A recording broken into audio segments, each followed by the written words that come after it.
ملګرو دغه یو ویډیو د سره شریکوم. دغه ویډیو ګورئ او د کمنټس د لارې موږ ته خپل رائے راکړئ په دغه ویډیو باندې تاسو څه نیوکې دي یا تاسو کوم ویل څه غواړئ.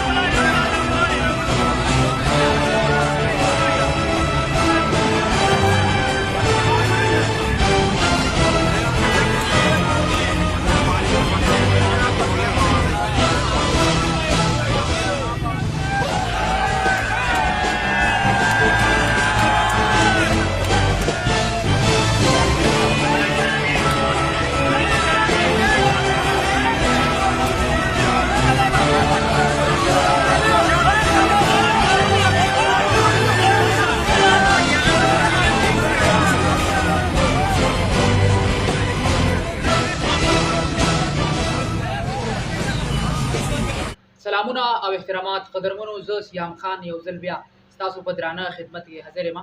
قدرمنو کتونکو، څنګه چې تاسو ته یاد ده چې د پټرولو قیمت نور هم 150 پیسې واشو، یعنی 210 روپو ته ورسید. زه خو په دغه اړه باندې ډېر څه ویل نه غواړم، خو چونکې یو احساس مې دغه پښتنو سره د قوم سره تړلی دی او یقینا چې دغه احساس ما ډېر زوري چې په دغه باندې زه چپ پاتې شم او دغه احساس دغه غږ دغه درد تر عرشه پورې رسي. قدرمنو کتونکو، تاسو وکتل چې پټرولو سره سره په پاکستان کې د خوراک چې څومره هم شیان دي، خوراکي توکي دي، هغه هم د اسمان سره خبرې کوي. لنډه وایو، د غریب سړي د وست اخیستل نه دي پټرول یا داسې نور.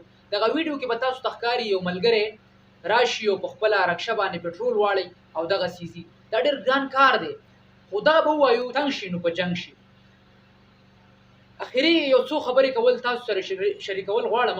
ځینې ملګري دې په دې باندې نه خفه کېږي، خدای دې وکړي چې څوک خفه نه شي، او که کوم ملګري خفه کېږي نو هغوی د صبر دا ججوره لږه غټه کړي. کله چې د عمران خان حکومت و، د هغه اقتدار و، نو مولانا فضل الرحمن صاحب، زه ورته ډېر زیات مینه او احترام لرم. جلسونه به یې کول، خلک به یې راغونډول، د مدرسو نه به یې قاریان چڼې راغونډول او ډي چوک او مختلفو څومره هم ګوندونه دي هغوی رالل او اشتراکیت یې وکړو، راټول راځای شو او ډي چوک ته ورسېدل. د مولانا فضل الرحمن یوازینی خبر او غږ دغه چې زه د مظلوم څه چې کوم ظلم روان دی یا کوم زیاتی روان دی یا چې په پاکستان کې کوم روان سیاسي کړکېچ روان دی، دغه سیاسي کړکېچ د هر پاکستاني وګړي دپاره ډېر زیات نقصاني دی، زهرمن دی. د دغې دپاره زه هلې ځلې کوم. راتېر به شو دي ملګرو، تاسو په دې وروستیو کې وکتل چې مولانا فضل الرحمن په اقتدار کې راغی، د څه سیټونه میلاو شو، څه خواږه ورته میلاو شو. کله چې عمران خان پټرول 170 ته ورسېدل نو مولانا فضل الرحمن راووت او ډي چوک ته ورسېد. یو څو نیوکې لرم، تاسو هم حق لرئ چې ما سره اختلاف په دغه اړه باندې ولرئ. د مولانا فضل الرحمن چې څنګه ما تاسو ته وویل چې یو میشن و، دغه یې غوښتل چې یاره غریب سړي ته خپل حق ورکړلی شي، څومره چې خوراکي توکي دي دا ارزانه کړلی شي.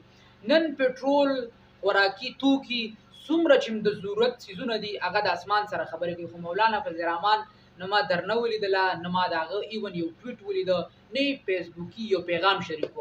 دا به ووایو چې د ده په اقتدار کې راتګ د ده چې کوم غږ و هغه باندې په خوله باندې د ده د ټول عمر د خاموشۍ پټۍ ولګېدله.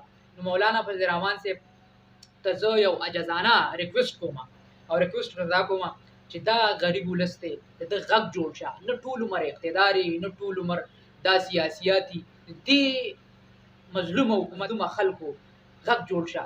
ښکاره ده چې موږ ټول عمر پښتنو جنګونو، بمونو، دماکو وواللو، خو د هغې پر ضد باندې باور وکړئ چې د پاکستان بچی خولې له راغلی دی. څه وکړي یاره، په 200 روپۍ په 600 روپۍ کې یو سړی په خپل بچي باندې تعلیم وکړي، په 600 روپۍ یو سړی نور مړی ژوندی وکړي، څه کارونه پرې ونکړي.